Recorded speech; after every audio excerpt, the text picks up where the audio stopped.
यही योजना भारतीय जनता पार्टी सरकार समय होइछे लोकंकर घरे घरे पूरे पूरे हृदय भितर छुई सारी चाषी कहतु सुभद्रा कहतु लक्षपति दीदी कहतु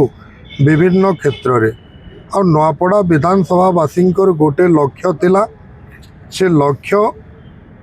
समस्त भोटर्स भोट लड़ुले निजे फलाफल एभली माने अत्याधुनिक भोट्रे केबे केबे किए विजय है नहीं आज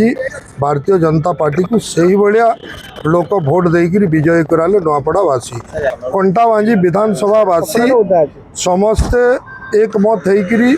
16,000 रु ऊर्ध्व भोट्रे नवीन बाबू को परास्त कर पठे सारी जी क्या सहित कथा हुंती नहीं जे कार कथा कार दुख बुझंती नहीं से व्यक्तित्व जो कष्टे ताकू टेकी टेकी करी नहीं स्टेज रे खड़ा करदेवे आउ हाथ हड़े देवे आउ रिमोट बढ़िया गोटे दु कथा कहीदेले लोक से बड़ी भोट देवे नहीं कहीं एवं लोकंकर मुख्यमंत्री ओडिशार मोहन चरण माझी लोकंकु प्रश्न भी करती लोकंकु प्रश्नर उत्तर भी दियंती एवं माने हैरान हरकत करिकी भोट नौतिले आगे टंका आ मद आ गुंडा काम दौतिला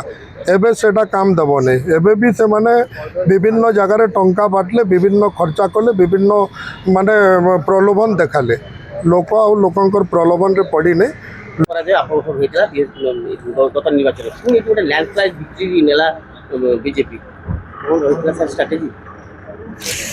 आज्ञा देखु सर्वप्रथम तो धन्यवाद देवा नआपड़ा विधानसभा जनसाधारण को जो मैंने बहुत शिक्षित बहुत परिश्रमी आउ बहुत दयालु आज आहरी धन्यवाद देवा भारतीय जनता पार्टी देवदुर्लभ कार्यकर्ता को आउ धन्यवाद देवा लोकंकर मुख्यमंत्री मोहन चरण माझी एवं भारतीय जनता पार्टी नेतृत्व नौथिबा राज्य सभापति मनमोहन सामल को समस्त नेतृत्व को लेकर जो भली लोकंकर पाखे पहुँचले निश्चित भाव 15 रु 16 मास भितर सरकार वर्ष एक योजना अनेक यही योजना भारतीय जनता पार्टी सरकार समय होइछे लोकंकर घरे घरे पूरे पूरे हृदय भितर छुई सारी चाषी कहतु सुभद्रा कहतु लक्षपति दीदी कहतु विभिन्न क्षेत्र में आ नआपड़ा विधानसभावासी गोटे लक्ष्य थिला से लक्ष्य समस्त भोटर्स भोट लड़ुले निजे आ से माने अन्य कार कथा नहीं शुणिकी चुपचाप फुलछाप तांको मन रे रखी चुपचाप बसई मन भितर आउ ठीक समय है नवेम्बर 11 तारीख दिन एभली गोटे मतदान देले 14 तारीख दिन जेन भाया माने रिजल्ट बाहरिला सीमा बाहर सारा भारत वर्ष रे उपनिर्वाचन रे आज पर्यंत कौन सी उपनिर्वाचन रे एभली फलाफल एभली माने अत्याधुनिक भोट्रे केबे केबे किए विजय है नहीं आज भारतीय जनता पार्टी को सही भाया लोक भोट देकर विजय कराले नआपड़ावासी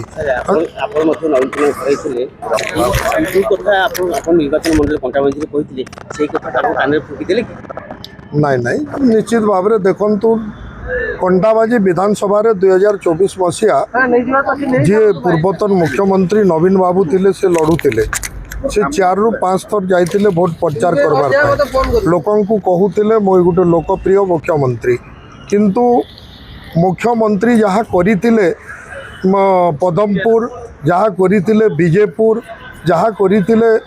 हिंजली काटू को एभली तांकर करिथिबा कथा को आमे लोकंकर पाखरे पहुँचैतिलु एवं लोकं को आमे भरोसा देइतिलु तबे 25 वर्ष नवीन बाबू को देखी सारल थरे आमको देखो आमको भोट दे देखो आ भारतीय जनता पार्टी को देखो लोक से भाया कंटाबांजी विधानसभावासी समस्ते एक मत होकर 16,000 रु ऊर्ध्व भोट्रे नवीन बाबू को परास्त कर पठे सारी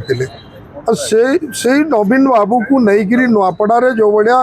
खेल खेलुले जो भाया आशा बांधी सेटा बेफल होगला पतन साफ होगला से माने भावुले कि नवीन बाबू बोली जड़े अंधमुख बधिर लोक जी क्या सहित कथा हुअंती नहीं जे कार कथा कार दुख बुझंती नहीं से भली व्यक्तित्व जो कष्ट टेकी टेकी करी नहीं स्टेज रे खड़ा कर देवे आ हाथ हड़े देवे आ रिमोट बढ़िया गोटे दु कथा कहीदेले लोक से बड़ी भोट देवे नहीं कहीं एबे लोकंकर मुख्यमंत्री ओडिशार मोहन चरण माझी लोकंकु प्रश्न भी करती लोकंकु प्रश्नर उत्तर भी दियंती एवं कार्य विकास केमती हेबो से दिगरे भी से मार्क देखाती से भली मुख्यमंत्री थाउ थाउ आउ अन्य लोकंकर आवश्यकता ओडिशा रे नाही सेति जोगु लोक बाछि देइचंती आउ डबल इंजिन सरकार को टेबल इंजिन करी बहुत मत साब्यस्त करी देखे निर्वाचन समय किसी अरुचिकर मंतव्य बीजेडी तरफ दिया जाइला देखंतु ये सब आगरू थिला आगरू डरे धमके कि लोकन को माने हैरान हरकत करिकी भोट नौतिले आगे टंका आ मद आ गुंडा काम दौतिला एबे सेटा काम देव नहीं एबे भी से माने विभिन्न जगार टंका बाटले विभिन्न खर्चा कले विभिन्न माने प्रलोभन देखाले लोक आ लोकंकर प्रलोभन रे पड़ी नहीं लोक जहाँ निज आखिरे देखिछंती भारतीय जनता पार्टी रो सरकार लोकंकर सरकार कथा देइकिरी लोकंकर कथा रखी सारिछन सेटा समस्त बुझीगले।